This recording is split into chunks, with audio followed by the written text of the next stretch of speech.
마태복음 4장 18절에서 22절까지입니다. 마태복음 4장 18절에서 22절입니다. 함께 읽을게요. 갈릴리 해변에 다니시다가 두 형제 곧 베드로라 하는 시몬과 그 형제 안드레가 바다에 그물 던지는 것을 보시니 그들은 어부라. 말씀하시되 나를 따라오라. 내가 너희를 사람을 낚는 어부가 되게 하리라 하시니 그들이 곧 그물을 버려두고 예수를 따르니라. 거기서 더 가시다가 다른 두 형제 곧 세베대의 아들 야고보와 그 형제 요한이 그의 아버지 세베대와 함께 배에서 그물 깁는 것을 보시고 부르시니 그들이 곧 배와 아버지를 버려두고 예수를 따르니라. 아멘. 버려두고 따랐다고 하여 세상을 팽개치고 직장을 팽개치고 이상한 산속으로 들어가는 어떤 그런 모임의 형태가 아니라 세베대의 아들 형제는 아버지하고 함께 고기를 잡았기 때문에 그 배를 누가 가지고 있냐면은 아버지는 가지고 어업을 하시고 계속, 그리고 이제 아들들은 가고, 또 베드로도 떠났다고 하지만 예수님을 만난 이후에 장모님이 열병이 걸렸을 때 찾아가서 고친 것을 보면은 장모님뿐만이 아니라 부친, 모친도 버리지 아니하고 가업도 버리지 아니한 상태로 하나님을 따르는 삶을 살았다라고 보시면 됩니다. 물이 있습니다. 물에 대한 이야기를 한두 번 말씀을 드렸는데, 물은 냄새가 있어요, 없어요? 물은 냄새가 없습니다. 물은 색깔이 있어요, 없어요? 물은 색깔도 없습니다. 그래서 우리의 마음이 물과 같아야지 된다. 우리 입술에서 나오고 우리의 생각하고 하는 이런 것들이 자기만의 색깔은 있지만 깨끗하고 투명하고 속이 다 보이고 하는 이런 맑은 마음, 깨끗한 마음, 정직한 마음, 이걸 가져야지 된다고 그럽니다. 동해 바다나 또 아니면은 저쪽 남쪽에 이런 데 가가지고 그 물속에 들어가 본다든지 그 수면 안경 있잖아요. 수경을 쓰고 스노클링 같은 거 있어요. 그러면은 그 안에 정말 아름다운 바닷속에 또 산이 따로 있고 바닷속에 짐승이 따로 있거든요. 그런 게 다 보이고 그럽니다. 그래서 이제 이 바닥이 여기가 빨간색이면 여기서 볼 때 뭐가 보여요? 빨간색이 보여요. 바닥이 파란색이면은 파랗게 보여요. 그래서 내가 어떤 마음 상태를 갖고 있는가에 따라서 하나님은 나를 사실은 그렇게 보는 겁니다. 그래서 내가 검정색이면은 검정색으로, 그러니까 내가 검정색이면 검은색 말을 하는 거고, 내가 빨간색이면은 빨강색이 있는 말을 하는 거죠. 근데 이제 안 보이는 것이 있어요. 숯, 껍데기부터 속까지 다 까매서 보이지 않는다. 그래서 과학자들은 숯이 왜 까맣냐? 빛을 받기만 하고 반사를 하지 않는다. 근데 바꿔 얘기하면은 자기를 감추고 보여주지 않는 거예요. 그러니까 까맣게 보이는 겁니다. 그래서 물은 이런 특징이 있지만 물속에 들어가면은 모든 게 물렁물렁해지고 풀어지고, 그래서 현재의 갖고 있는 어떤 모양을 다시 다른 모양으로 바꿀 수가 있습니다. 물론 불에 구운 이런 도자기 같은 형태가 아니라 그런 걸 이야기를 하는 거죠. 또 물이 이렇게 자기를 들여다보듯이 거울이 또 자기를 그렇게 들여다보게 합니다. 자, 거울 앞에 서갖고 내가 어떤 존재인가 이제 살펴보는 거예요. 거울이 이렇게 있습니다. 거울이 이렇게 있는데 여기서 내가 서갖고 나를 보는 거예요. 거울을 보고 누구를 봐요? 거울은 다른 사람을 보는 게 아니라 자기를 보는 장소가 거울입니다. 그러니까 거울을 보고 다른 사람을 생각하면 안 돼요. 거울을 보고 자기만 생각하며 내가 어떤 존재인가. 그래서 제가 언젠가 지난주인가 그 지난주인가 거울 보면서 내가 누구니? 하고 이렇게 물어보라고 그랬죠. 진짜 물어봤어요? 물어보셨어? 내가 누구니? 내가 진짜 누구니? 그런데 저도 이제 가끔, 그래서 이제 그 질문에 또 제가 답을 하려고 내가 하나님께 물어봤지, 거울을 보면서. 그럼 하나님은 누구예요? 하나님 뭐라고 하셨을까? 하나님이 말씀하시기를 나고 나는 너를 지으신 하나님이야. 나고 나는 내 죄를 용서하고 다시 기억하지 않은 하나님이야. 나에는 신이 없다. 이렇게 하지요. 그래서 하나님은 나를 살리기도 하고 죽이기도 하고 아프게도 하고 낫게도 하고 이런 모든 것을 다 하시는 하나님이다. 그래서 시편 43편에 보게 되면 나는 여호와 나의 구원자가 없다. 이렇게 하면 하나님이 어떤 존재인가를 말씀을 하십니다. 그러면서 모세를 통해서 제일 첫 번으로 하신 말씀이 태초에 하나님이 천지를 창조하시니라라고 하면 창조된 말씀을 하죠. 예수님도 오셔갖고 그 얘기를 해요. 내가 곧 그니라 라면서 내가 하나님임을 말합니다. 또 대제사장 빌라도 네가 누구냐? 네가 이스라엘의 왕이냐? 이렇게 유대인의 왕이냐? 이렇게 됐을 때 네가 말하였느니라 내가 곧 그다. 이렇게 말하며 하나님이 어떤 존재인가를 스스로 밝힙니다. 그러면서 예수님이 나와 아버지는 하나다. 이렇게 말씀을 하셔요. 그 하나가 됐었을 때 우리가 연합이라는 개념을 갖고 있는 겁니다. 그래서 나는 곧 나를 위하여. 그러면서 성경은 우리는 성경을 보면 하나님이 나를 사랑하신 거야 라고 하고 어디다 초점을 맞추냐면 나에게 초점을 많이 맞춰요. 그런데 성경은 하나님을 먼저 드러내요. 하나님 어떤 분인가 라고 하는 걸 말씀을 하십니다. 그리고 두 번째, 그 하나님이 무엇을 하셨는가. 그 하나님이 나를 사랑하신 거예요. 그래서 사고방식이 두 가지 사고방식을 우리가 가져야지 돼요. 그러니까 예수님 오셨을 당시의 사고방식은 헬라 사상이 가득한 시대였습니다. 이 헬라 사상으로 내가 하나님을 알고 하나님을 안다라고 하는 이것은 어떤 알미냐면은 지식적인 알미예요. 그래서 하나님을 안다라고 할 때 헬라 사상이 아닌 히브리적 사고를 가지고 하나님을 안다라고 하는 곳으로 가야지 된다. 이렇게 이야기를 해요. 그러니까 쉽게 얘기하면은 여기는 머리에 머물러 있는 지식에 해당이 되는 거고 여기는 가슴, 마음으로 내려가고 있는 실제 어떻게 된 거예요? 체험까지 한 것. 그래서 그 알다라고 하는 히브리어가 야다인데 아담과 하와가 동침함에라고 하는 그 동침이 야다, 알다의 개념이에요. 그러니까 머리로 하는 게 아니라 연애를 천년해도 하룻밤 만리장성이 있느냐 없느냐에 따라서 틀리는 게 확연히 드러나잖아요. 그러니까 하나님을 안다라고 하는 것은 요 히브리적 사고를 갖고 와야지 헬라적 사고를 갖고 하면 안 돼요. 그래서 많은 사람 나도 알아. 이스라엘이 호세아서를 갖고 이스라엘 백성이 지식이 없어 망한다 그러니까 성경을 자꾸 배우고 아는 걸로만 머무는데 기독교는 체험의 종교입니다. 그 체험의 종교는 기도원의 체험의 종교가 아니라 하나님이 나와 어떻게 사랑을 주고받기 위해서 연합을 했고 한 그 체험을 가진 종교. 그게 되는. 근데 그게 안 되면 이제 우리는 부자의 입장에서 자기 주관대로 하는 거죠. 근데 재물 많은 청년은 사실은 그것 때문에 떠난 거예요. 네가 알고 있는 그것이 아니고 이거야 라고 이렇게 말했을 때 재물 많은 청년은 근심하며 떠났는데 그 재물 많은 청년이 갖고 있던 재물이 도대체 뭐였을까라고 하는 돈? 아니에요. 자기 마음속에 가지고 있었던 자기 아집, 자기 고집, 자기가 생각하는 어떤 주관적인 것. 하나님은 이렇게 말씀하고 내가 보기엔 그건 아니야 라고 하는 이런 수많은 것들이 재물이 있기 때문에 하나님을 떠났습니다. 그것도 근심하며 떠났어요. 애플 창업자 스티브 잡스라고 하는 사람이 그런 이야기를 했어요. 이제 그 병원에 이제 입원을 해서 얼마 안 있다가 이제 돌아갔는데 그 죽기 얼마 전에 나는 세상에 부자가 됐다. 많은 사람들이 나를 우러러보고 내 삶을, 내 재산을 본받으려고 나를 성공의 어떤 그 잣대로 여기고 이렇게 있다. 그런데 지금 내가 병상에 누워서 이렇게 있고 보니까 재물? 아무것도 아니더라. 가져갈 수 없는 거더라. 가져갈 수 있는 게 뭔가라고 했더니 내가 사랑한 것, 사랑을 주고받은 것, 어떤 사람을 아끼고 한 것이라고밖에 말할 수가 없다. 그럼 사실은 성경은 그 사랑도 못 가져간다고 그러는 거예요. 하나님의 사랑을 가져가는 것이지 인간적인 주고받은 사랑을 가져가는 건 아니거든요. 그래서 평생 벌어놓은 부를 가져갈 수 없다.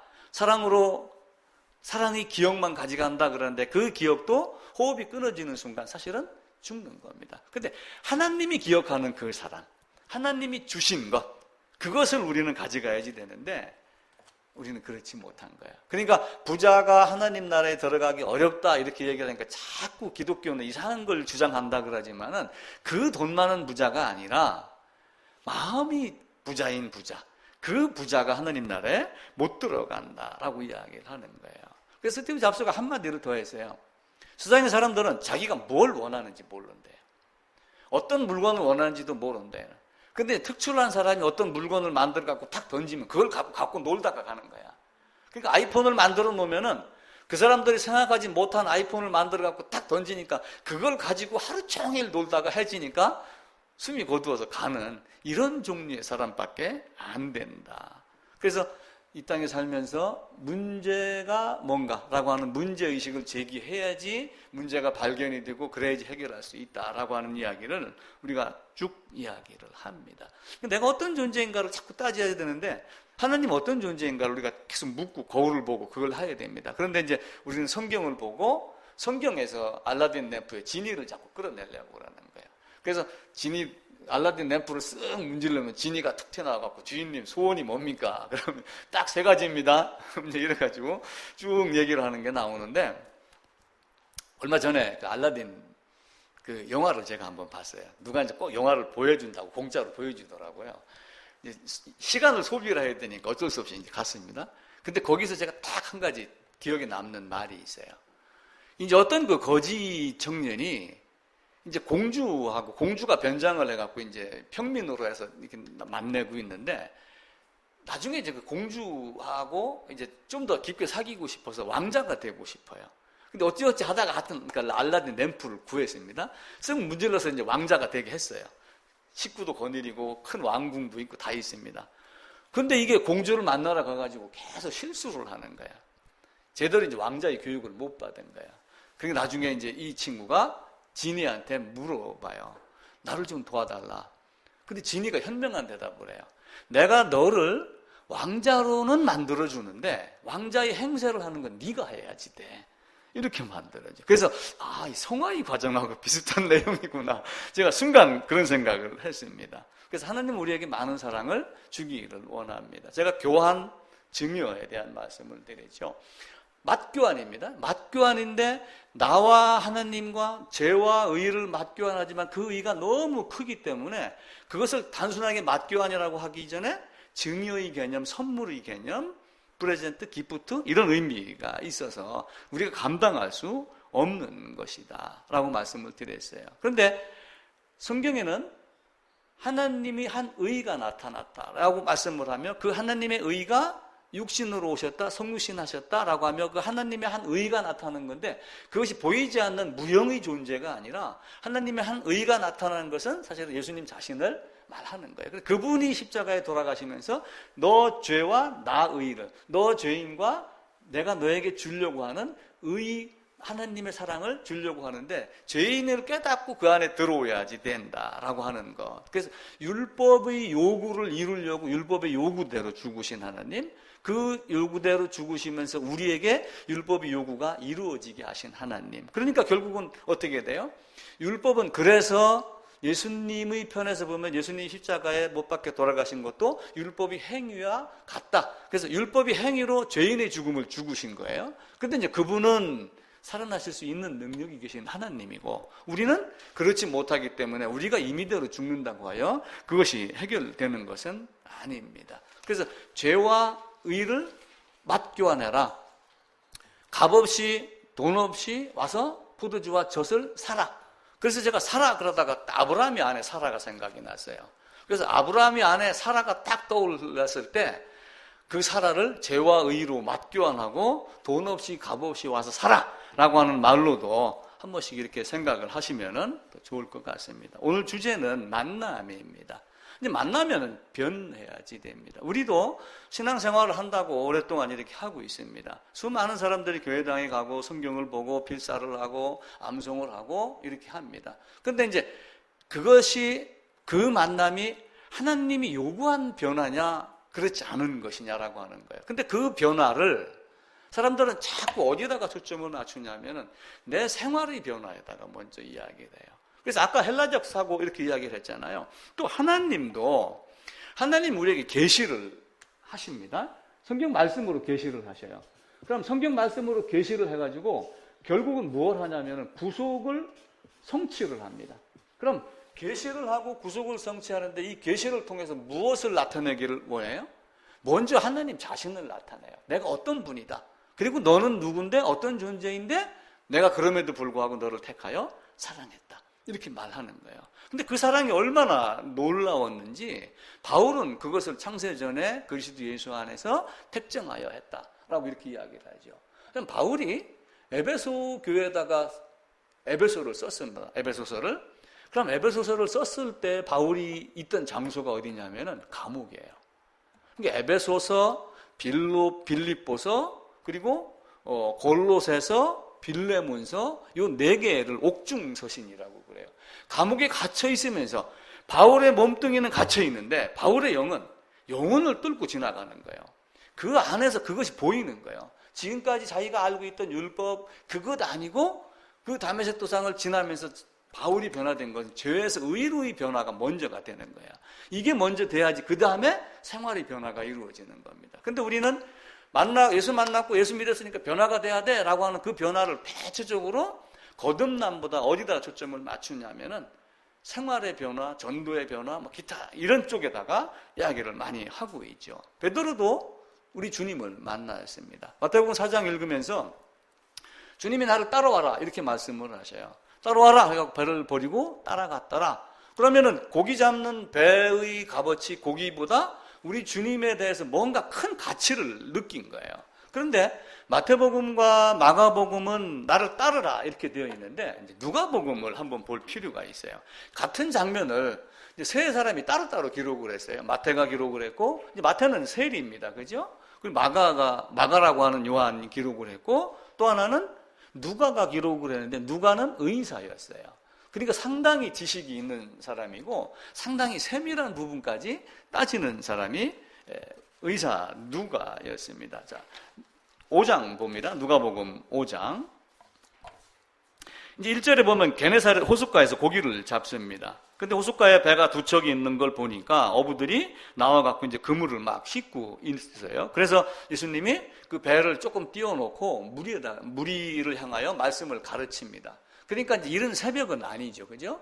아침 한 10시, 11시쯤 이때쯤 됐겠죠. 바다에 들어갔다가 아침에 나와서 그물 다 세척해 놓고 정리하고 그리고 이제 예수님은 배를 띄워갖고 많은 사람들이 아침 먹고 나와서 이렇게 하고 있으니까 물이 온도가 약간씩은 따뜻해지지만 그때 고기는 어디에 있냐면은 깊은 데 있어요. 깊은 데.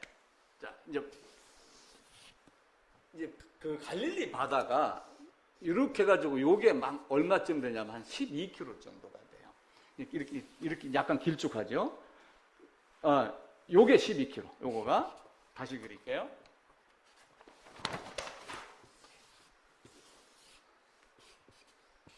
요게 12km 정도가 됩니다. 이렇게는 한 20km 정도가 됩니다. 그런데 이제 예를 들면 이쪽이다라고 한번 해보세요. 그러면 여기에서 이쪽 갈릴리 쪽에서 깊은 바다 했다 이쪽까지 간 건 아니겠죠, 그죠? 그럼 요 안으로 들어갔겠죠. 이들이 이제 아침 10시, 11시 되면서 막 이야기를 하는데 깊은 바다에 고기를 못 잡았어요. 그러니까 깊은 바다에 가서 고기를 잡으라. 그러니까 고기는 사실은 어디 있어요? 우리도 원양어선 타고 멀리 가면 고기를 잡잖아요. 근데 요 12km, 20km 되는 요 폭 안에서 온도가 태양이 이렇게 뜨면은 물은 뭘 하냐면 태양은 물을 예열을 해갖고 열을 저장을 합니다. 그게 보일러 원리잖아요. 그럼 그게 밤새 식어지면 또 불 데피고 이렇게 합니다. 그러면은 낮에 불을 막 이제 수심으로 다시 봐요. 수심으로 이래 보면 여기는 물이 얕습니다. 여기 태양이 이렇게 있습니다. 어느 물이 더 빨리 뜨거워져요? 여기가 빨리 뜨거워지죠. 여기는 한참 걸립니다. 한참 걸려갖고 물이 데워졌고 밤에 태양이 없으면 여기는 빨리 식어요. 그때 밤에는 고기가 어디에 있어요? 따뜻한 이쪽가 있죠. 이미 이제 배는 끌고 바닥으로 나왔고 태양은 떴으니까 물이 여기는 식기 시작하고 여기는 따뜻해지기 시작을 해요. 그럼 고기가 어디로 몰려와요? 이쪽으로 몰려오는 시점이에요. 누가복음 5장에 있는 말씀이. 그런데 예수님이 뭐라고 그러냐면은 다시 깊은 데로 가가지고 고기를 잡아라. 고기 없는 데로 배를 집어넣는 거예요. 근데 여기서 어떤 일이 일어나요? 여기 있던 고기가 샥 몰려가지고 그물 안으로 탁 들어가는 거예요. 그걸 보고 이분이 특이한 분이구나. 우리가 기다리던 메시아 아니야? 아마 이런 마음을 가지고 갔을 거예요. 왜냐하면 유대인들은 다 메시아 사상을 갖고 있잖아요. 그리고 갈릴리에서 나사렛에서 선한 게 나겠느냐 안 나겠느냐 그러지만 베들레헴 출생했다는 거 이런 것처럼 대충 알아요. 그죠? 그러면 예수님이 또 가르치면서 이런저런 이야기를 많이 하셨잖아요. 물론 이제 아직 시작이기 때문에 그 많은 이야기는 안 해야겠지만 이 모습을 보고 베드로, 안드레 그리고 야고보, 요한이 예수님을 따라간 거예요. 근데 그들이 쉽게 변했어요? 예수님을 만났습니다. 만나는데 쉽게 변하지 않았어요. 3년을 따라다녔어도 변하지 않았습니다. 요한복음 14장에 가면은 빌립이 등장을 해요. 요한복음 2장 3장에 가도 빌립이 등장을 하고, 빌립이 나다나엘을 부르고 내가 예수를 만났다. 야 가자. 나다나엘이 에이 나사렛에서 무슨 선한 것이 이렇게 하니까 예수님이 그걸 보고 나를 따르라 해서 이제 제자가 됐습니다. 그러면은 요한복음 2장 3장에서 빌립을 만나가지고 니고데모도 만나기 시작을 하고 이렇게 해가지고 쭉 요한복음 12장인가 13장에서 예수님이 어디로 가냐면은 3년 공생애가 끝나고 마지막 일주일에 나귀 타고 입성할 때가 언제냐면 요한복음 13장인가 그래요. 그러면은 그때 요한복음 14장에서 빌립이 무슨 얘기를 하냐면은 거기 이제 빌립이 대표로 나온 건데 사실은 베드로도 그랬잖아요. 주여 어디로 가시나이까 내가 안 됩니다. 내가 대제사장과 서기관들과 바리새인 율법사들에게 잡혀갖고 죽고 살아날 거야. 그러니까 안 돼요 하면서 막 멱살을 잡고 흔드는 게 베드로의 모습이고 3년을 따라다녔던 빌립이 예수님에게 아버지를 좀 보여달라 라고 한 게 어디냐면 예루살렘 입성해가지고 한 후예요. 그러니까 3년 동안 만나서 3년 동안 가르침을 받았는데도 그들이 온전한 변화가 사실은 안 된 거예요. 그래서 오늘 제목이 만남과 변화 이렇게 이야기를 한 거예요. 근데 그 변화가 언제 일어났어요? 주님의 십자가가 근데 그걸 보고도 안 믿었어요. 보고도 이상하다. 엠마오로 가는 두 제자도 그런 게 있잖아요. 그죠? 그러다가 어느 순간 탁 주님이 가르치니까 그 가르침에 의해서 그것이 깨지는 겁니다. 그러니까 이 헬라적 사고의 지식 이게 아니라 베드로는 지식이 없었겠어요? 3년 동안 따라다녔는데 우리가 흔히 하는 말로 서당계 3년이면 이렇게 이야기를 하잖아요. 근데 이 지식으로 알고 있다가 실제가 일어나니까 어리둥절한 거예요. 그래서 나중에 그걸 딱 깨닫고 아하 하면서 그들이 이제 바뀐 겁니다.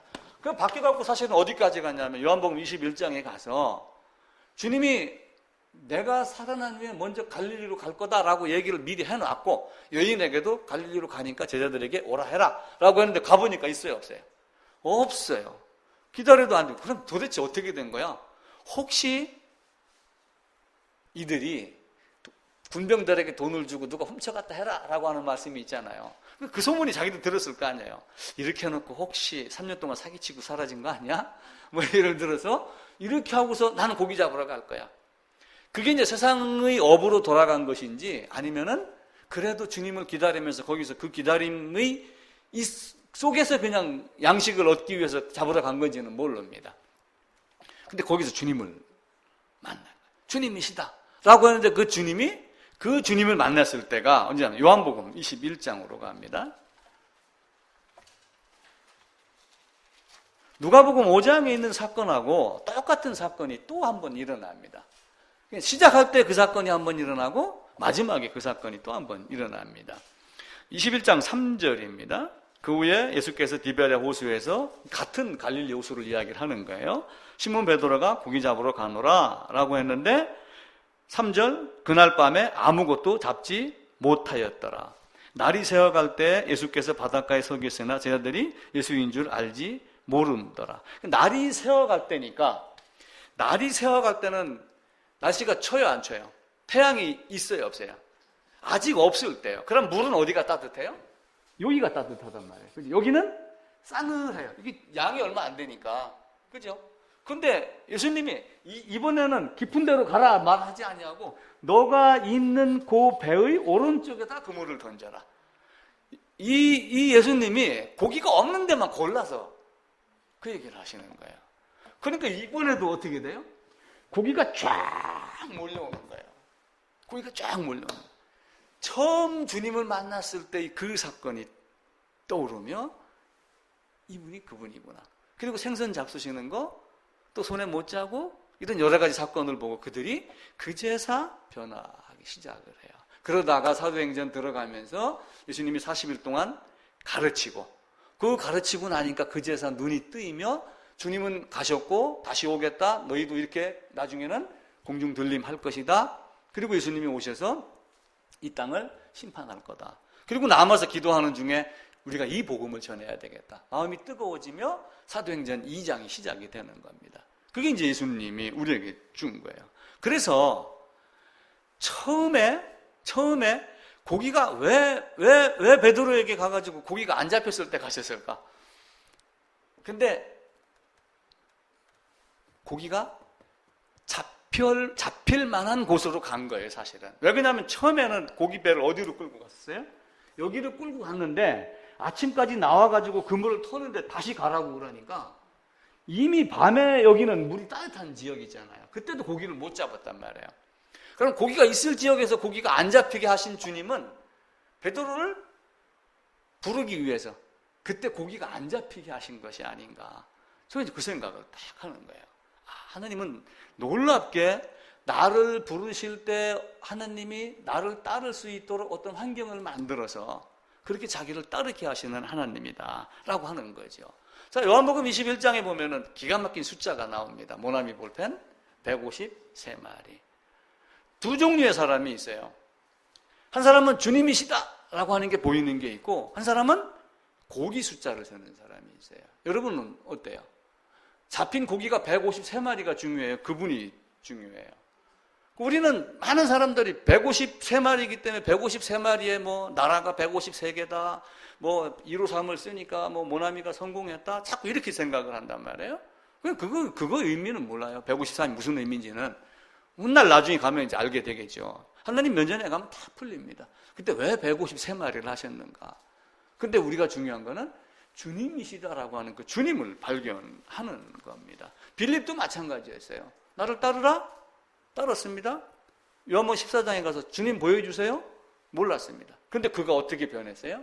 사도행전에 가면은 이디오피아 국고 맡은 내시를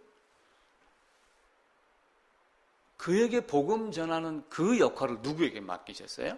하나님 빌립에게 맡기셨어요. 그가 가면서 뭔가를 읽는데 못 깨달아갖고 답답한 거예요. 아니 예루살렘 성전까지 갔다 온 사람이 이사야 53장을 모르는 거예요. 그러니까 뭐예요? 메시아가 이미 와 있는데도 메시아가 와 있다는 생각을 전혀 하지 아니하고 예수를 빼고 메시아를 찾는 거예요. 지금 그리스도가 번역하면 메시아다, 메시아를 번역하면 그리스도다 라고 하는데 그들이 그걸 몰랐겠어요? 이미 다 알죠. 그럼에도 불구하고 답답하고 있으니까 성령이 빌립을 이끌어 마차 옆으로 가게 해서 읽는 걸 깨닫느냐? 묻게 하니까 그 사람이 그지 같은 놈이 왔어. 저리가. 아니 국고 맡은 넷이 장관 정도 되면은 수하의 군사들도 있을 것 아니에요. 근데 그렇게 하지 않냐고 올라와 봐라. 나는 이게 도대체 궁금하다. 이걸 좀 가르쳐줘라. 이렇게 해서 빌립이 그에게 얘기를 하고 그가 그걸 깨닫고 내가 이 말씀을 깨달았으니 내가 세례받는데 무슨 꺼리낌이 있겠느냐라고 하면 물 있는 데 가서 세례받았습니다. 이 만남과 같이 이 만남이 그렇게 바뀌는 거예요. 자, 루디아라고 하는 여인이 사도행전 16장에 등장을 합니다. 루디아는 부자입니다. 그죠? 왜 부자예요, 루디아가? 자색 옷감 장사라고 하는 것 때문에 그게 부자로 알아요. 그러니까 자색 옷이라고 하는 것은 이 붉은색인데 아주 진한 붉은색. 이게 이제 예를 들면 우리 의자 색깔의 붉은색에 조금 더 진한 거라든지 이런 색이 자색입니다. 이게 워낙 귀합니다. 고둥, 뿔고둥, 우리가 얘기하는 달팽이 이런 데서 뭐 이렇게 1g을 얻는데 달팽이를 10,000마리를 잡아야지 된대요. 그만큼 귀합니다. 그래서 너무 귀해가지고 이 자색 옷을 입는 사람들은 주로 어떤 사람이냐면은 상위 3%. 상위 3%. 상위 3%만 되면 그 사람이 입은 청바지도 이쁘게 보여요. 정주영 씨가 미국에 가는데 뻥큰한 양말을 신고 갔는데 아무 부끄럽지 않았어요. 다른 사람들은 그거 가르 신는다고, 만약에 내가 가다 그래 들겠으면은 얼른 가르 신는다고 그러는데 어때? 마음이 부자에는 그렇게 되는 거예요. 근데 상위 3%만 그것을 갖고 그걸 장사했던 루디아가 얼마나 부자였겠어요. 근데 루디아는 처음부터 물론 유대인이니까 그들이 강가에 있었고 물가에 있으면서 기도 초소가 있었거든요. 그때 바울이 가가지고 그들의 복음을 전해서 루디아는 쉽게 바뀌었습니다. 바뀌면서 그는 바울이 한 집에 와갖고 내 집에 머물러라 하며 바울에게도 많은 접대를 하고 이렇게 했죠. 근데 문제는 이 자색 옷이 이 고등에서 나온 이걸 가지고 염색을 하면은 지금 이게 이제 검정색으로 염색된 거예요. 이거 지금 양잿물로 빠르면 빠질까요? 안 빠질까요? 그건 잘 모르겠어요. 양잿물 들어가면 어떻게 될지. 옛날에 우리가 이제 광목 같은 거 양잿물 할 때는 하얗게 되긴 됐습니다. 근데 이 자색 옷은 한 번 염색이 되면 당시의 기술로는 뺄 수가 없답니다. 그렇게 완벽한 옷이 자색 옷이에요. 그리고 상위 3%만 입는 거니까 주로 누가 입어요? 왕, 고위층, 아주 갑부 이런 사람들이 입는 거예요. 그래서 이사야서 1장 18절이 이사야가 이걸 근거로 말씀을 하지 않았는가 그 생각이 들어요. 이사야 1장 18절 어떤 말씀이죠? 오라 와서 변론하자. 우리가 와서 변론하자. 내 죄가 주홍 같을지라도 그 주홍이 자색 이걸 얘기를 하는 거예요. 네 죄가 자색 옷같이 이렇게 탁 양잿물 에레미야 2장에 가면은 잿물로 씻고도 빠지지 않는다 이렇게 이야기해요. 양잿물로 네 몸을 네 마음을 깨끗하게 한들 그 깨끗하게 하겠느냐? 오직 주님의 피만 갖고 된다 이렇게 이야기를 하는 거예요. 근데 이걸 갖다 놓고 내 죄가 주홍 같을지라도 양털같이 희게 될 것이요 라고 하며 인간의 힘으로 뺄 수 없는 그것을 주님의 십자가로 뺀다라고 하는 것을 가르칩니다. 그러니까 베드로, 빌립 제자들 3년 동안 만났지만 변화되는 과정이 더뎠고 머리에서 가슴으로 내려가는데 시간이 많이 걸렸죠. 물론 루디아는 늘 그런 것들을 사모했었습니다. 이미 주님의 사건을 다 알고 있고 그러다가 바울을 만났고 사모하던 복음이 들리니까 그는 바뀌었고 쉽게 어떤 성화의 과정, 삶이 가게 됩니다. 세 번째는 니고데모입니다. 니고데모는 유대인의 선생이에요. 유대인의 지도자입니다. 요한복음 3장에 그 말씀이 있죠. 그러면은 유대인의 선생이며 지도자인데 유대인들이 예수를 좋아해요, 싫어해요? 예수를 싫어하지요.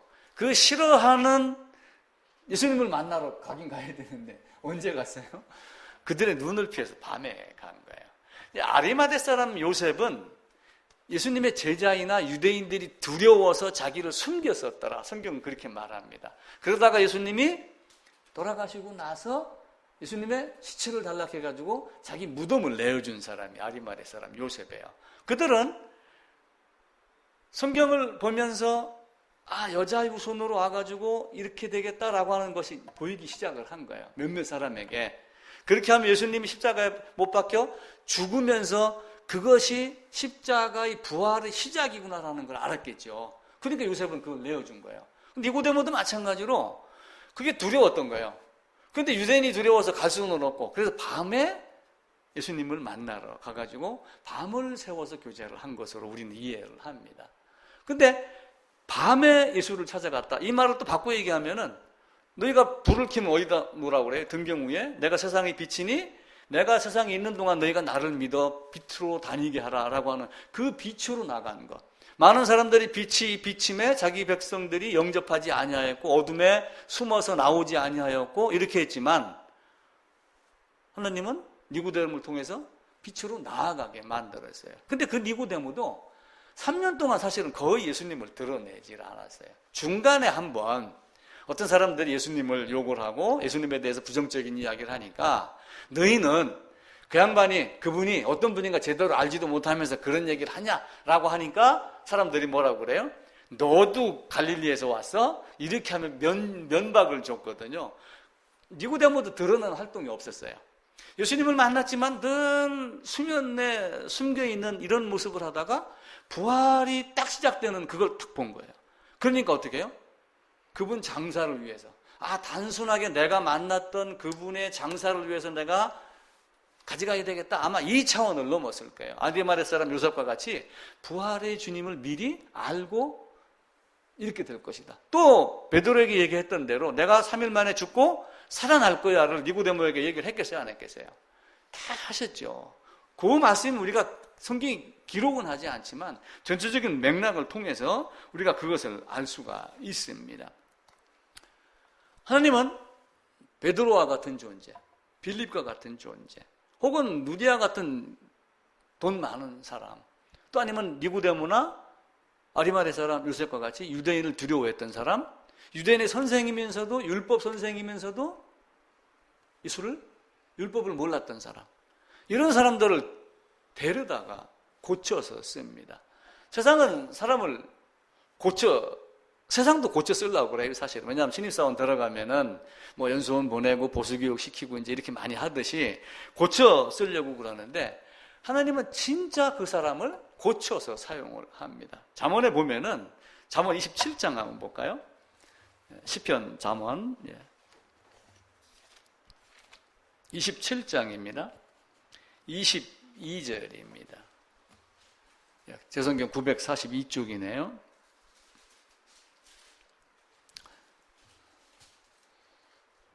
찾으셨죠? 함께 읽읍시다. 미련한 자를 곡물과 함께 절구해 놓고 공의로 찌을지라도 그의 미래는 벗겨지지 아니하느니라. 이게 사람의 본성입니다. 쉽게 바뀌지 않아요. 근데 그 바뀌지 않는 고집, 예수님이 자기의 길을 가겠다고 그러는데도 불구하고 멱살을 잡고 못 가게 했던. 왜냐면은 오병이어의 기적 뭐 이런 거 많았잖아요. 근데 예수님이 죽어봐요. 중간에서 예를 들면 사령관이 있는데 대대장 노릇하다가 그거 못 하잖아요. 그죠? 얼마나 답답하겠어요. 내가 고기 잡는 것까지 버려두고 따라다니면서 오병이어 5,000명씩 몇 명 안치라고 줄도 세우고 이런 거 하고 그랬는데 죽는다고 그러니까 얼마나 답답해요. 못 죽습니다. 안 됩니다라고 했던 이런 베드로를 고쳐갖고 쓰신다는 그런 고집쟁이, 그런 어떤 그 생각이 없는 사람을 생각이 있는 사람으로 바꿔서 됩니다. 사람은 쉽게 변하지 않아요. 그래서 우리가 하는 말로 그러잖아요. 저 인간은 천성이 그래. 그런 얘기하죠. 저 인간은 그러면서 한다는 소리가 재벌을 개도 못 준다. 그런 얘기합니다. 그게 인간인데 하나님은 꼭 필요한 사람을 그렇게 고쳐서 써요. 아마 저도 바뀐 거 보면은 많이 고쳐오셨습니다, 하나님이. 아마 안 고쳤으면은 우리 이준호 씨가 더 지금 고생을 바글바글 속을 새기고 어쩌면 이 세상 사람이 아닐 수 있는데 제가 많이 고쳤으니까 이제는 좀 살맛 나는 세상으로 가는 거죠. 너 천성이 그래? 저 친구는 태생이 그래. 이렇게 제가 태생 얘기했죠. 생태적 출생, 자연인. 아담 요소는 다 그렇습니다. 그래서 우리는 누구를 만나느냐에 따라서 우리의 삶이 바뀌는 거예요. 내가 진짜 변화할 것, 껍데기가 변화하는 그런 헬라적 사고의 변화가 아니라 히브리적 사고로 마음 안에서 실제 변화하는 그 실체의 변화라고 하는 것. 그러니까 하나님은 자기가 쓸 자를 반드시 고쳐서 쓰고 필요하면은 그 전에 이미 고치는 환경을 만들어요. 부르짖는 것 애굽에 집어넣고 400년 동안 부르짖었어요? 사실은 안 부르짖었어요. 80년 그 이전에 모세가 태어나면서 출애굽 80년 전에 모세가 태어나는 그때의 환경에 새로운 왕이 들어서 갖고 노역을 시키고 매질을 하고 이렇게 하니까 하나님 하고 부르짖었지, 그 이전에 그런 게 있었어요? 요셉이 총리하고 그럴 때 하나님 찾았겠어요? 안 찾았습니다. 내가 봐서는 그들 안 찾았어요. 그냥 요셉 덕분에 먹고 살고 그러면서 형식적으로 재단 쌓고 이거는 잘했을 거예요. 그런데 진짜로 이들이 하나님을 찾게 하기 위해서 바로를 사용을 하신 거예요. 매질이 오고 고난이 오고 아들을 낳으면 죽이라 하고 이러니까 그때부터 하나님 살려주세요. 그래서 하나님은 자기가 어떤 분인가를 드러내고, 두 번째는 계시를 통해서 그들이 나를 찾게 만들고 그러면 구속해주고 하는 묘한 단계를 만들어요. 그러니까 하나님이 그냥 덥석 크레인으로 찝어서 옮기듯이 그냥 하는 게 아니라 살려달라고 헬프미 하고 소리를 질렀을 때 되는 거예요. 그래서 제가 지난주에 바다에 빠졌을 때 해야 될 일은 뭐라고 그랬어요? 살려주세요. 요거 말하는 거 외에는 다른 게 없는 거예요. 왜냐면 나는 그런 능력이 없잖아요. 빠져나올 수 있는 능력이 없습니다. 사도 바울 봅니다. 베드로, 루디아, 니고데모, 네 번째 바울입니다. 바울은 어떤 존재였어요? 스데반이 죽는 걸 아주 좋아했던 사람. 스데반 죽이는데 죽여! 이렇게 했던 사람. 그리고 그 죽이는 사람이 좀 쉽게 고생하고 땀나는 거 시키면서 죽이라고 옷까지 받아서 들고서 지키고 있었던 사람. 이 사람을 잡아서 죽이고 때려도 좋다라는 공문서를 가지고 예수 믿는 자들을 잡으러 다녔던 사람. 그런데 성경의 율법은 능통하고 다 아는 사람. 단지 하나님이 주시고자 했던 복음만 모르는 사람. 그도 예루살렘 성전에 가서 예배 드리며 짐승 희생제사 드리고 모든 걸 다 했는데 예수님이 보기에 그는 아닌 사람. 그 사람을 불러다가 쓰신 거예요. 근데 그 바울이 다메섹 도상에 가다가 여러 바뀝니다. 근데 바울이 바뀌면서 눈에 비늘같이 뭐가 가렸는데 그 아나니아라고 하는 사람이 등장을 해요. 근데 아나니아는 사실 이름도 없는 사람이에요. 그 후로 등장하지도 않아요. 아무것도 아닌 자에게 가가지고 안수를 받으면서 눈에 꺼풀이 벗겨진다라고 하는 것은 단순하게 머리 위에다 손 얹었다는 안수가 아니라 그 안수를 통해서 하나님의 말씀이 어떤 것인가를 교제하고 그 말씀을 풀어준 것이 아닌가. 우리는 그렇게 보는 겁니다. 만약에 이제 그 브리스길라가 아볼로를 만나서 했던 거와 같은 의미예요. 아볼로는 성경이 능통하고 말주변도 좋은 사람인데 브리스길라가 보니까 모르는 게 한 가지가 있어요. 그러니까 요한의 세례만 알지 예수의 세례는 성령의 세례는 모르기 때문에 데려다가 이야기를 하니까 아볼로는 겸손했던 거예요. 무슨 소리 하는 거야? 임마 너는 천막 끼는 여자고 나는 성경이 능통한 박사야. 나는 학위가 있는 사람이야. 그게 아니고 그럼 내가 놓친 게 뭐니? 이건 물어본 거예요. 그러니까 아볼로가 사실은 똑똑한 사람입니다. 우리 세상적으로 말을 하면은 자기가 어떤 존재인가를 아는 거예요. 그렇게 돼야지 하나님과 나의 관계가 자기가 어떤 존재인가를 알아야지 그게 깨지게 된 거예요. 이 바리새인이 대쪽 같은 사람이에요. 그죠? 대쪽은 뭐예요? 왜 대쪽이라고 그래요? 대쪽 같은 사람. 대나무 옆으로 이게 뿌개져요, 안 뿌개져요? 대나무는 잘 안 됩니다. 물론 뭐 이만한 망치로 돌멩이로 치면은 부서지죠. 근데 대나무 봐보세요. 이렇게 해놓고 마디 있고, 이렇게 해놓고 마디 있고, 이렇게 해놓고. 강의 잘하는 사람도 아주 내공이 세다 이런 얘기예요. 바울은 살찌고 커지고 자기를 애적으로 보이고 하는 게 아니라 사실은 요 안에 내공이 사실은 가득한 사람이에요. 그러면서 고집불통이며 자기가 생각한 주관대로 내가 믿는 하나님은 이런 하나님이야. 이 하나님이 아닌 놈은 다 죽여야지 돼. 이런 강직한 갖고 있는 거예요. 그러니까 이 인간은 복음을 위해서도 죽을 사람이다. 그래서 창세 전부터 그를 택하여 내 어머니 태로부터 나를 택정하여 나를 부르시니까 나를 이방인의 사도로 삼았노라라고 하며 바울은 자기가 나중에 고백을 해요. 그런 바울이 스데반을 죽이는데도 앞장섰고 공문서를 가지고 했던 이런 바울이 나중에 빌립보서에 가게 되면은 나는 히브리인 중에 히브리인이요. 나는 율법에 어르는 흠이 없던 사람인데 내가 알고 있는 이런 모든 것들을 다 배설물로 여겼다라고 얘기하며 예수 아는 것 이외의 다른 것들을 다 버린 거예요. 왜냐하면은 그 율법이 사실은 그 율법을 가지고 나중에 복음과 결합을 시켜서 전한 건 사실인데 예수가 없는 율법은 아무것도 아닌 걸로 여긴 거예요. 그러니까 바울이 예수를 만났어도 그 만남의 과정 중에 3일 동안 아무것도 보이지 아니하고 주위에 있는 사람들은 무슨 소리인가 몰랐는데 자기에게는 들렸던 것 이런 내용들이 다메섹 도상에 있잖아요. 그죠? 그러면서 나중에 예수는 그리스도야? 그리스도는 예수야? 라고 하는 걸 전하다가 핍박을 받고 그리고 아라비아로 가서 3년 동안 성경 정리하고 기도하고 전도하면서 그러다가 자기가 미처 헤아리지 못했던 우리 주님을 다시 한번 발견하고 정리하고 나와서 복음 전도여행 1, 2, 3차 전도여행하며 예수는 이런 분이다 라고 하는 것을 이야기를 하는 거예요. 자, 로마서 갈라디아서 이런 것들은 복음 전도 여행 중에 고린도서 데살로니가서 썼습니다. 그러다가 로마 감옥에 가가지고 에베소서 같은 걸 쓰면서 내가 비록 여기 갇혀있지만 우리 하나님은 그런 하나님이 아니야.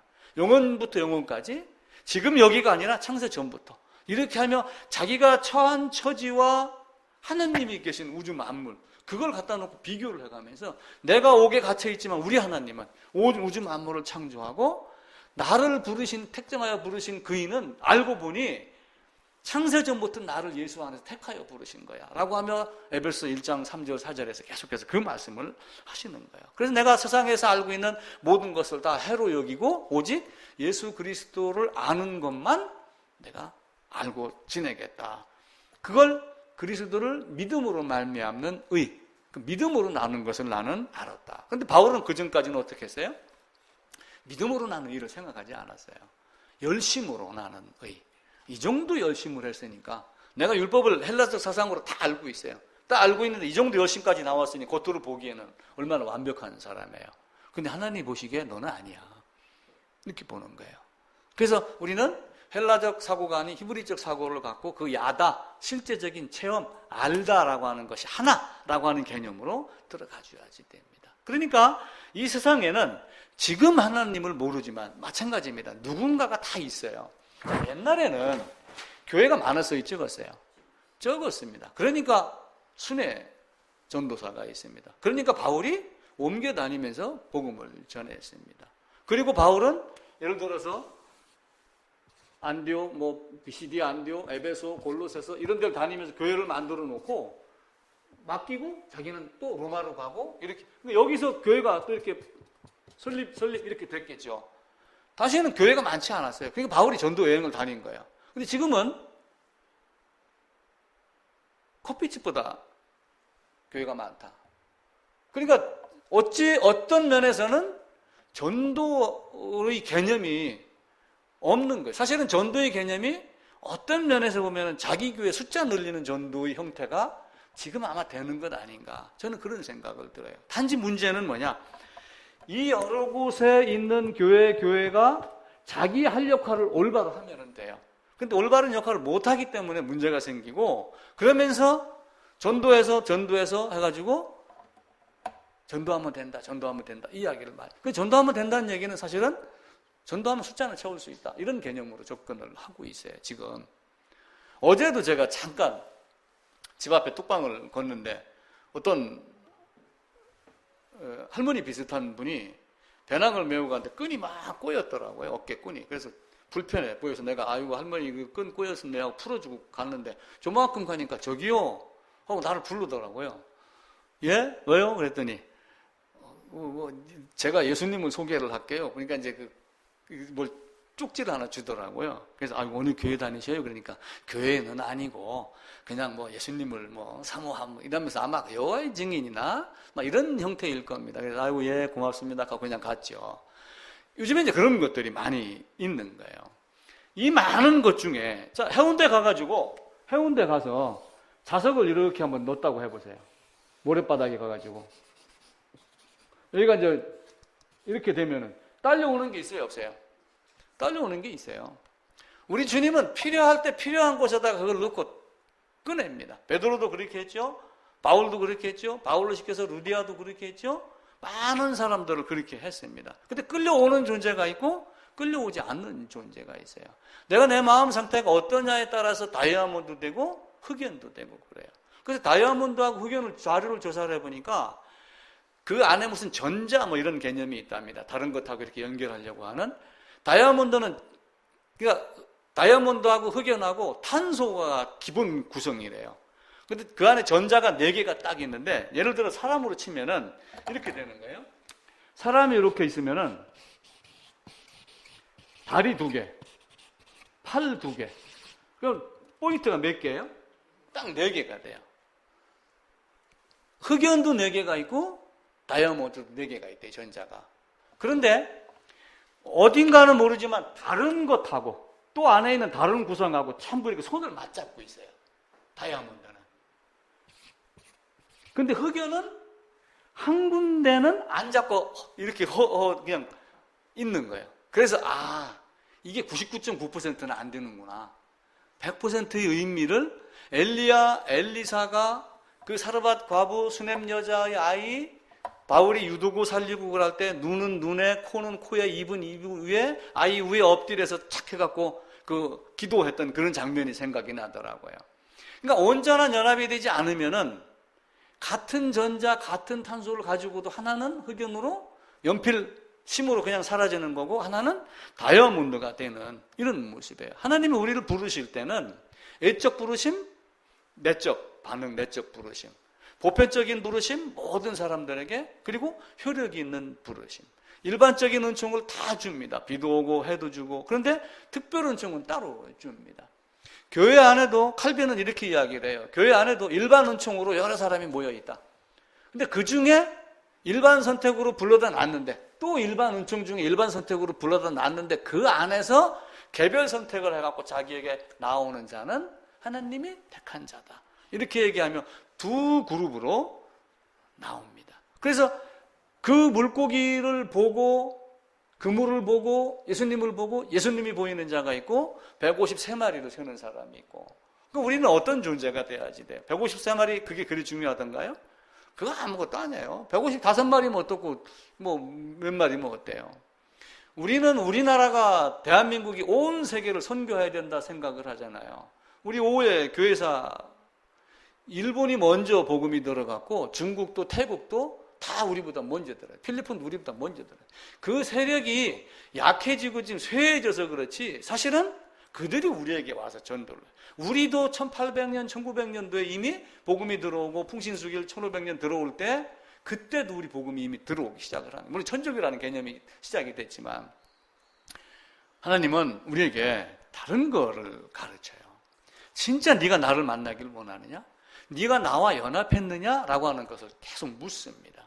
진짜 연합했느냐라고 하는. 우리는 연합의 개념을 되게 어렵게 생각을 해요. 말씀이 내 안에 들어오는 게 연합입니다. 자, 우리는 언행일치 그러죠. 언행일치.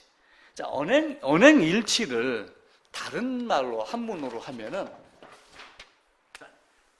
이걸 먼저 설명을 할게요. 신토부리. 신토부리는 무슨 뜻이에요? 신토부리. 우리 중국어 선생님한테 이제 물어봐야 돼.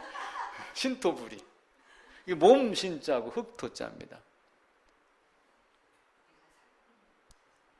내가 농사진 거, 우리 농산물. 내 몸과 흙은 하나다. 우리는 흙으로 지음받았다. 그 얘기예요. 이게 쉽게 얘기를 하면은. 내 몸이 이렇게 지금은 고깃덩어리로 되어 있지만은 요 흙하고 둘이 아니다. 라고 하는 거예요. 신토 불이가 이거거든요. 두 개가 아니야. 하나야. 이 개념을 쓰는 거예요. 자, 언행일치. 언행일치를 보면은 말하고 행동하고 똑같아야지 돼요. 언행불이가 같은 말이에요. 그죠?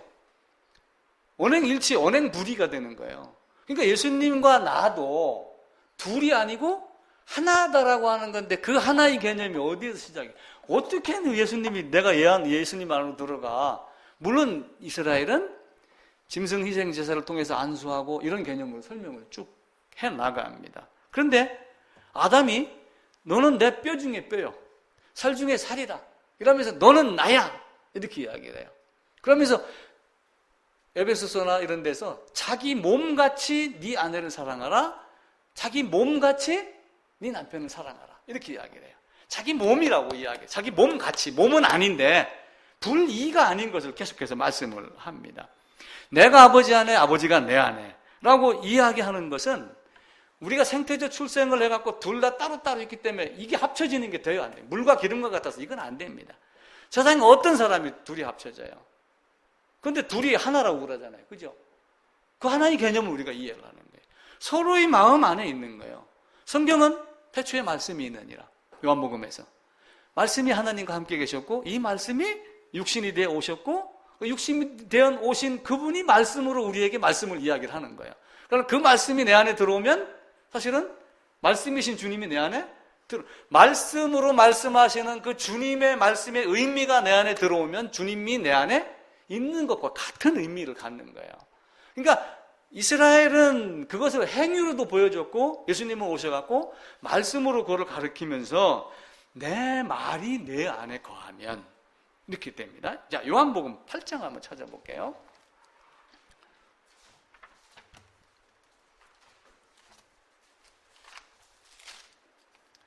요한복음 8장 31절입니다. 나와 아버지는 하나다 라고 이렇게 말씀하시는 분이, 너는 내 안에 들어와라 이렇게 말씀하시는 분이 이 말씀을 하셔요.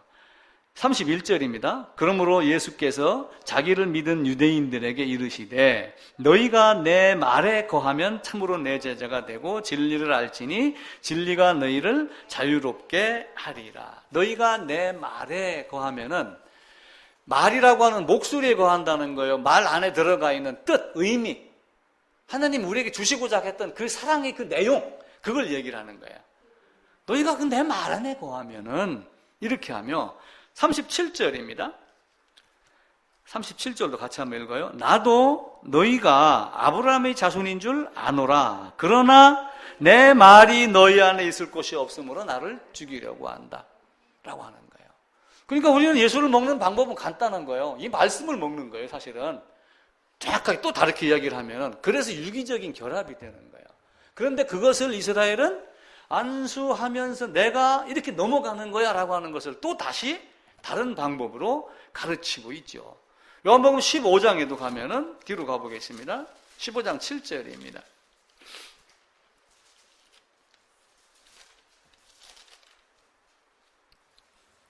너희가 내 안에 거하고 내 말이 너희 안에 거하면 무엇이든지 원하는 대로 구하라. 예, 내가 너 안에, 너가 내 안에는 내가 하나님이 사람으로 오셔서 말씀이 육신이 되어서 육신으로 오신 그분이 내 아버지에게서 받은 너에게 가르치라고 한 그 말씀을 너에게 했을 때 그 말을 너희가 받아 먹으면 이라고 하며 말씀을 하시는 거예요. 그래서 예수님이 요한복음 6장에 가면 오병이의 기적이 나오면서 뒷부분에서는 내 살과 피를 먹으라 이렇게 이야기를 해요. 먹는 거를 이미 뭘로 가르쳐요? 떡과 포도주, 오병이어의 그 고기로 가르칩니다. 그렇게 해놓고 내 말을 먹으라라고 하는데 사람들은 이 말이 어렵도다 이렇게 이야기를 해요. 그런데 이들이 떡을 먹는 것을 생각하고 이튿날 예수님께 또 나옵니다. 그러니까 예수님이 이제는 내 살과 피를 먹고 마셔라. 그러니까 이 말이 어렵도다 라고 하고 떠나서 다시는 함께하지 아니하더라. 그때 예수님이 베드로에게, 제자들에게 묻습니다. 그럼 너희도 갈래? 이렇게 물어요. 그러니까 또 베드로가 또 얼른 또 앞장서서 대답을 합니다. 주의 말씀이 계시오면 우리가 어디로 가나이까? 이렇게 하면 딱 그럽니다. 근데 또 마지막에 가면 나는 주를 모른다. 또 이렇게 부인하고 그러죠.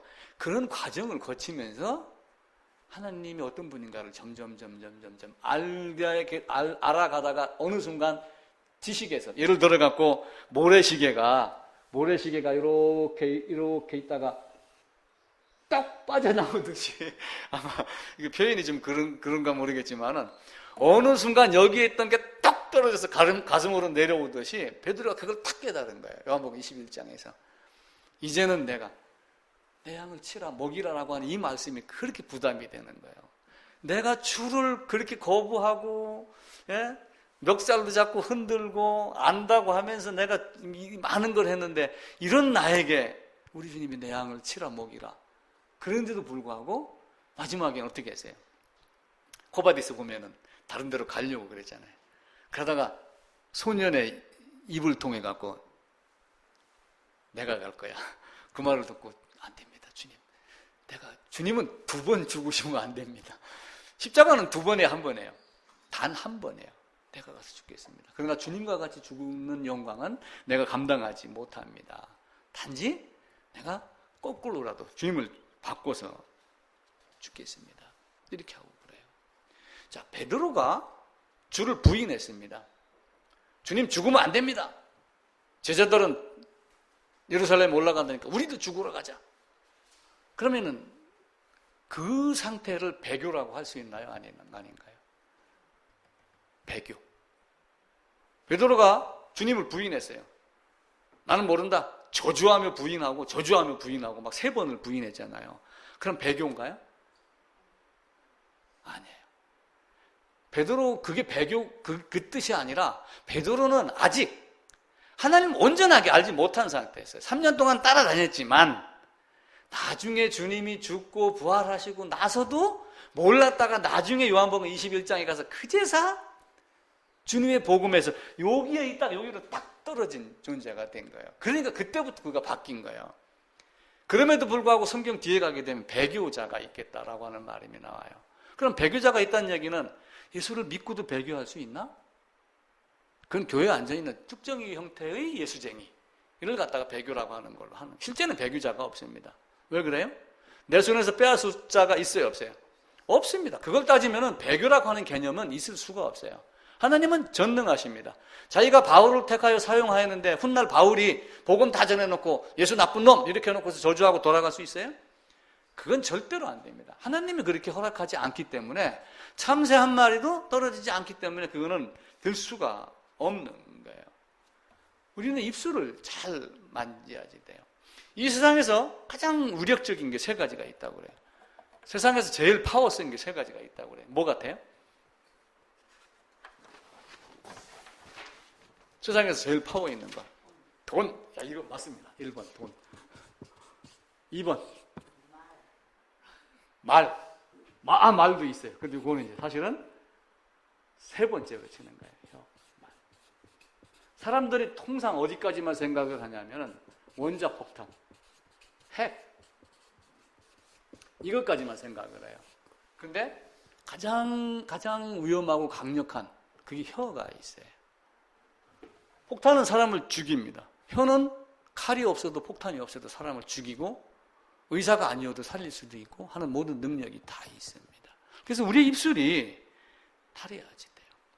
또 이제 마지막에 누가 있냐면은 예수 바라바, 예수 그리스도. 바라바의 이름이 예수 바라바라고 하는 설이 있어요. 같은 예수인데 바라바, 같은 예수인데 그리스도.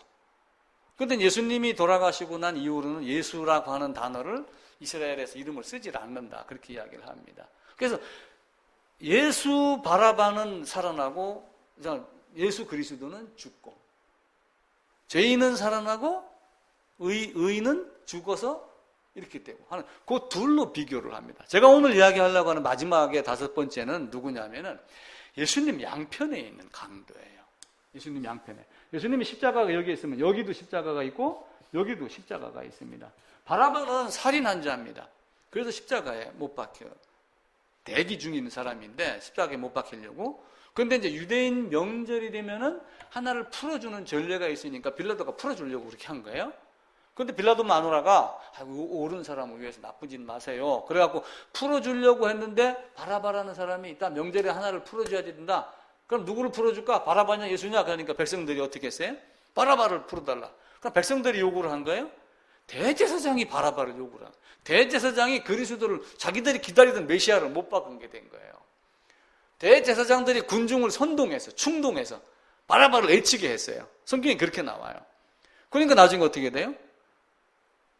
대제사장, 서기관, 율법사, 바리새인 이런 사람들이 빌라도 앞에 가서 이 피값을 우리 자손에게 돌릴지어다. 사람들은 그것 때문에 유대인 학살이 일어났다. 많은 방랑이 일어났다. 이렇게 보기도 합니다.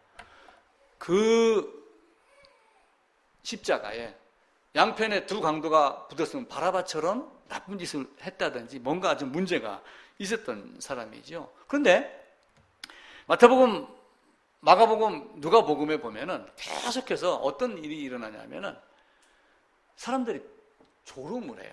머리를 흔들며 조롱하고. 그러니까 머리를 흔든다는 얘기는 막 이렇게 하든지 고개를 이러는 건데 그때 당시에 그 조롱하는 형태가 그렇습니다. 그러고 뭐 침을 뱉고 뭐하고 모욕하고 막 이렇게 하고 그러는데 양편 강도도 같이 그렇게 하더라. 성경은 그렇게 기록을 합니다. 마태복음으로 가볼게요. 27장입니다.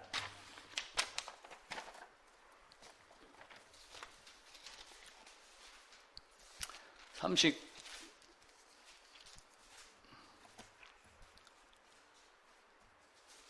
38절입니다. 이때 예수와 함께 강도들이 십자가에 못 박히니 하나는 우편에 하나는 좌편에 지나가는 자가 머리 흔들며 비꼬고 조롱하고 희롱하고 이렇게 하고 그러니까 44절에 함께 십자가에 못 박힌 강도들도 이와 같이 욕하더라. 그래서 함께 십자가에 못 박힌 강도들도 예수를 욕하더라 라고 하면서 마태와 마가는 둘 다 욕을 하는 걸로 기록을 해요. 둘 다. 근데 누가는 다르게 기록을 해요. 아까 이제 우리가 베드로의 고기 잡는 사건도 누가가 좀 세밀하게 기록을 했다고 그랬잖아요. 그냥 따라라가 아니라 고기 잡는 광경까지 넣으면서 따라야 되는 이유를 알게 했잖아요. 근데 여기서 누가복음으로 다시 가봅니다. 23장입니다.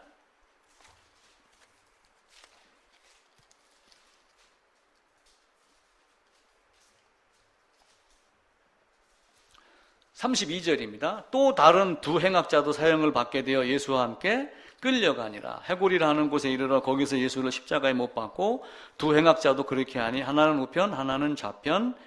그런데 이제 34절에 이에 이렇게 나와요. 이에 이렇게 나오는데 39절에 가면은 달린 행악자 중 하나는 계속 비방을 하고 한 사람은 그 비방하는 사람을 꾸짖어서 우리는 못된 짓을 해서 이렇게 바뀌지만 저 예수는 아무런 죄가 없는 사람이다. 이렇게 하면 예수를 변명하는 장면이 나와요. 근데 이게 이에라고 하는 이에가 그때에라고 하는 단어예요. 그때 말씀하시기를. 그러면서 백성들이 예수님을 모욕하고 조롱하고 희롱하고 막 이렇게 할 때 강도들도 희롱을 하고 예수님을 욕을 하고 하는 그때에 이렇게 보는 거예요. 제가 성경 순서를 바꾼 겁니다. 제가 임의로. 그때에 라고 하며 예수께서 34절입니다. 함께 읽어요. 예수께서 이르시되 아버지 저들을 사하여 주옵소서 자기들이 하는 것을 알지 못하니이다. 이 말에 한편 강도가 마음이 바뀌지 않았느냐 이렇게 보는 거예요. 많은 군중들이 제사장들이 예수를 모욕하고 강도들도 따라서 예수를 욕하다가 우리 주님이 저들이 아무것도 모릅니다. 아버지 저들을 사하여 주세요. 안타까운 마음에 비통한 마음으로 한 거예요. 그러니까 여기서 예수님이 말씀하시면서 아버지 저들을 용서해 주세요 라고 하면 이들이 포함이 되어 있는 이 말씀이 쫙 그 갈보리 언덕에 막 울려 퍼질 때 한 사람은 그 말이 스쳐 지나갔고 한 사람은 그 말이 가슴에 박히는 거예요. 왜냐하면 이 강도는 유대인이에요. 다른 나라 사람이에요. 다른 나라 사람이에요. 예루살렘에 있는 사람들이에요. 그럼 이 사람 메시아 알아요? 몰라요? 메시아가 오는 걸 알아요. 이들도 메시아를 기다리는 사람 중에 한 사람이에요. 그죠? 한국 사람도 한민족, 우리는 한민족이야 그러지만 남북으로 갈려서 총칼 싸움 하잖아요. 한민족은 백의 민족 깨끗하지만 그 안에 칼이 없어요? 이스라엘은 하나님 믿는다고 하면서 도둑질 안 해요? 바라바는 왜 생겼어요? 강도가 생긴 거예요. 그럼에도 불구하고 이들의 마음속에는 뭐가 자리 잡고 있냐면 메시아 사상이 자리 잡고 있는 거예요. 출애굽하며 천지를 창조하신 그 하나님, 지금 우리가 예루살렘 성전에서 예배를 드리지만 언젠가는 주님이 오셔서 이거를 회복할 것이다. 새 예루살렘이 이루어질 것이다. 알고 있는데 하나는 우리 주님이 저들을 사하여 주세요. 저들은 아무것도 모릅니다. 라고 말했을 때도 무감각이었고 하나는 어느 쪽인가는 모르지만 저분이 그분이구나 라고 하는 것. 우리 죄를 사하고 우리를 이 땅에서 사망에서 생명으로 옮기기 위해서 오신 메시아, 우리를 건지해서 오신 그분이 이분이구나 라고 하는 걸 그가 아는 거예요. 그러니까 그는 어떻게 해요? 이 친구 한 친구에게 얘기를 하면 나쁜 놈 비방하지 마라. 우리는 못된 짓에서 죽지만 이분은 그런 분이 아니야 라고 하며 주님을 향하여 주님 당신이 나라 임할 때 나를 기억하소서. 그러면 우리가 기도할 때 예수님 나를 기억하소서 요 말 한다고 주님이 나를 데려가요? 우리가 그 말 안에 들어가 있는 뜻, 함의 그거를 보여야 된단 말이에요. 성경을 통해서. 왜냐하면 3년 동안 예수님이 공생애 동안 뭘 했어요? 성경을 가르치고 많은 이적을 가르치면서 복음을 가르치고 그죠? 하나님 나라를 가르쳤어요. 모든 것을 천하를 얻더라도 네 목숨을 잃으면 이렇게 얘기를 하죠. 그럼 그 말을 바꿔 얘기하면 너희는 먼저 그 나라와 그를 의를 구해라. 사람이 거듭나지 아니하면 다 엮어지는 말이에요. 그런 말은 아닌 것이 한 개도 없어요. 다 똑같습니다. 그 말을 듣고 한편 강도가 주님 나를 기억하세요. 그 말 안에 그가 메시아임을 알고 믿음으로 그가 말씀하신 그 복음의 내용이 이렇게 죗값을 치르면서 그분이 함께라고 하는 것. 이것이 포도주와 살과 피를 떡과 포도주를 먹고 마시는 거구나 라고 하는 것을 알고 주님은 이제 네가 나와 함께 낙원에 있을 것이다. 주여 나를 기억하소서 요 말을 했다고 낙원으로 데려가는 하나님이 아니라 죄 없는 자를 데려가신 하나님. 그 말 한 줄에 성경 전체가 포함이 되어 있는 그 유대인이 알고 있는 그 하나님과 그 메시아가 오셔서 해야 될 일이 뭔가라고 하는 그거 구약에서 지금까지 짐승 희생제사로 가르쳤던 그 제사함에 대한 내용을 그 사람이 한마디로 딱 표현을 한 거예요. 우리 주님은 그 마음을 알고 네가 나와 낙원에 함께 있을 것이다. 한 사람은 짐승의 자리로 들어가는 거예요. 이제 한 사람은 사람이 된 거예요. 그죠? 왜 짐승이고 왜 사람이에요? 존귀의 처하나 깨닫지 못하는 자는 짐승과 같도다. 성경은 그렇게 말씀하잖아요. 존귀에 처하나 깨닫지 못하는 자는 멸망하는 짐승과 같도다. 시편 49편에 그 말씀이 있어요. 베드로도 그 이야기를 해요. 베드로 후서 2장에서 잡혀 죽기 위해 태어난 이성 없는 짐승과 같은 사람. 이 땅에 있는 사람들이에요. 어제 TV를 보니까 그 아마존 밀림 지역에 가가지고 그 우리나라 어느 방송국에서 촬영을 한 게 잠깐 나오더라고요. 그래서 밀림을 태워가지고 거기다 이제 소를 양육을 하는데 소를 잡을 때 많은 통로로 한 마리씩 한 마리씩 집어넣어요. 소가 본능으로 알아. 거기를 안 들어가려고 막 발길질을 얼마나 막 거부하다가 미끄러져갖고 주저앉고 그러는데 뒤에서 툭툭 달려갖고 앞으로 딱 하는데 위에서 이거만한 망치 갖다 놓고 뚝! 소가 뚝 주저앉고 멸망받기 위하여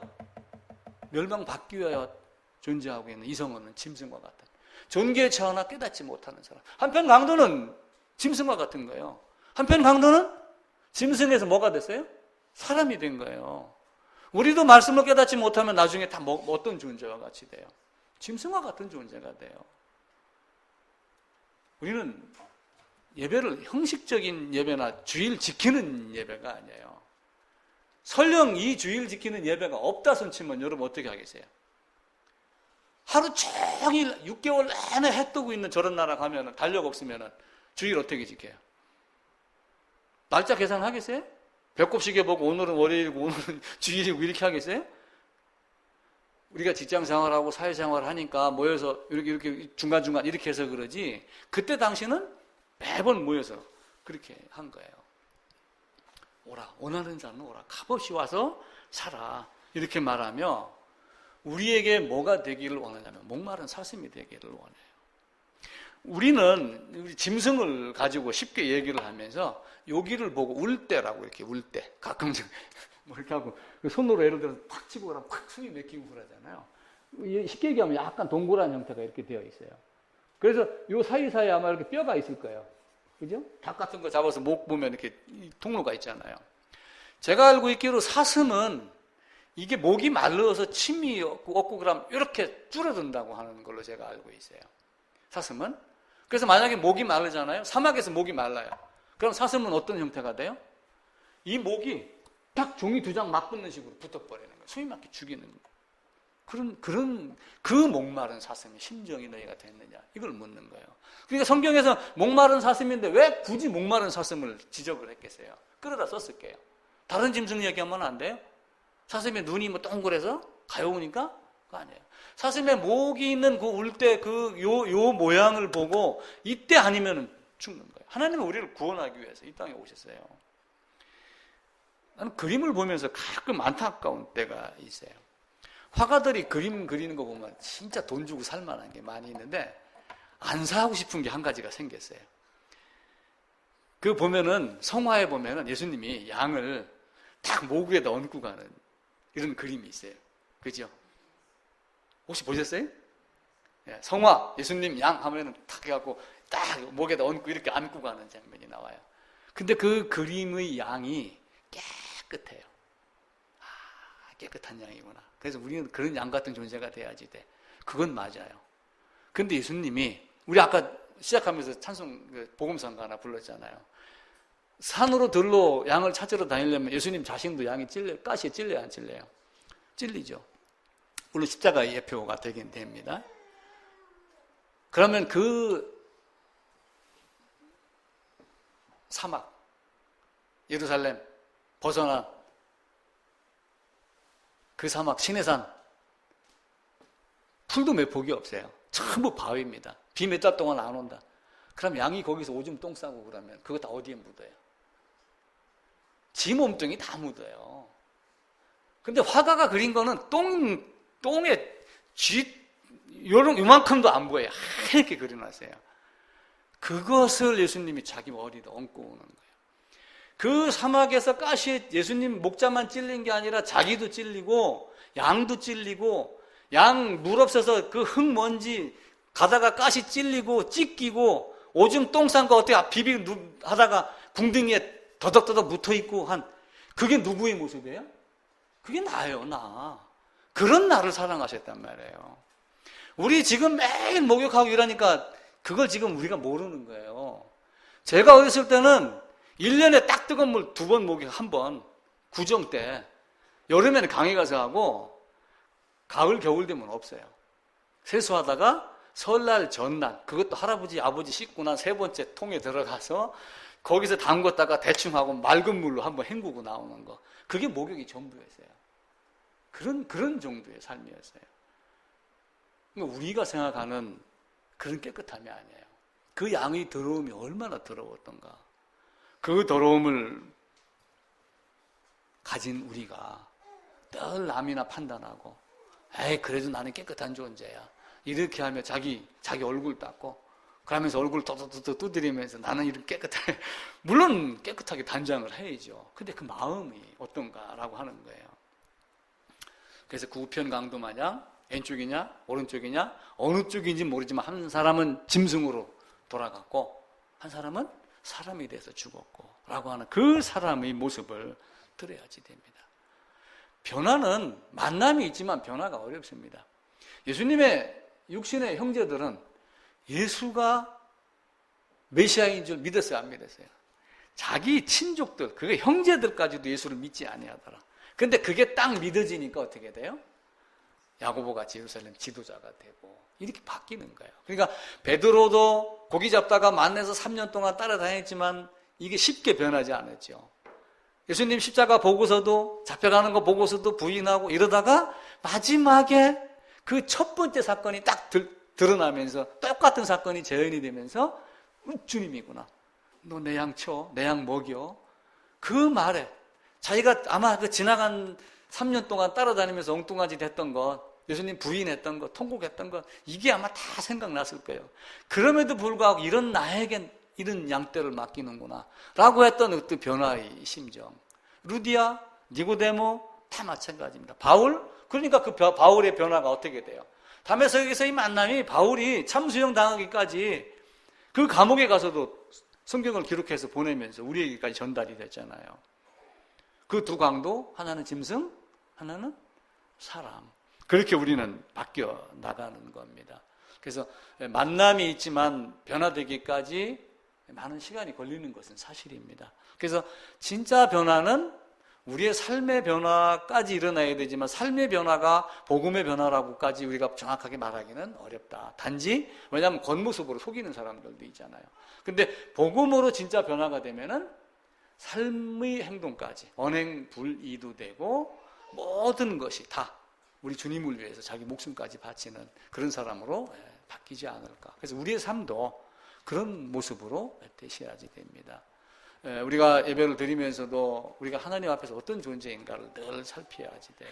하나님이 나를 불렀지만 어떤 존재로 불렀는가. 그리고 그 예수님이 자기 어깨, 목에 목덜매다가 들쳐업은 양이 그렇게 순수하고 깨끗한 양이 아니었어요. 찢겨지고 똥 묻고 더럽고 냄새나고 했던 그 모습이 바로 나라는 걸 알고 그 모습에서 오직 주님의 피로 말미암아 그 자색 옷으로 달팽이에 그 나오는 그것 가지고 염색한 그것은 그때 당시의 기술로서는 아무도 바꿀 수가 없었던, 뺄 수 없었던 네 죄가 주홍 같을지라도 진홍같이 붉을지라도 양털같이 희게 되래 눈같이 희어질 것이다 라고 하는 그것은 예수님과의 연합이 아니면은 될 수 있는 방법이 없습니다. 그래서 우리가 만남과 연합을 말씀을 드렸는데 꼭 기억을 하시고 만남이 진짜 만남이 되어서 변화되는 것까지 우리가 이 땅에서의 삶이 되어야지 됩니다.